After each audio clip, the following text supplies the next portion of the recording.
नमस्कार, टीव्ही9 मराठीमध्ये आपल्या सगळ्यांचे स्वागत। मी निखिला। महत्त्वाच्या बातमीना बुलेटिनची सुरुवात। महायुतीमधल्या 4 जागांवर अंतिम तोडगा निघालेला आहे। सूत्रांकडून ही माहिती मिळते। छत्रपती संभाजीनगरची जागा शिवसेनेकडे आणि इथे संदीपान भुमरे यांचं नाव निश्चित झाल्याची माहिती सूत्रांकडून मिळते। कल्याण डोंबिवलीमध्ये शिवसेनेकडून श्रीकांत शिंदे यांचं नाव निश्चित झालेलं आहे, तर ठाण्यामधून नरेश मस्के आणि प्रताप सरनाईक यांच्या नावाची चर्चा आहे। महायुतीमध्ये पालघरची जागा भाजप लढणार असल्याची माहिती सूत्रांकडून मिळत आहे। लवकरच उमेदवारांची नावं घोषित होणार आहेत।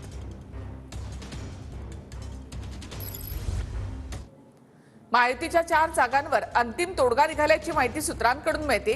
त्यामध्ये कल्याण डोंबिवलीमध्ये श्रीकांत शिंदे यांचं नाव निश्चित झाल्याचं कळतं।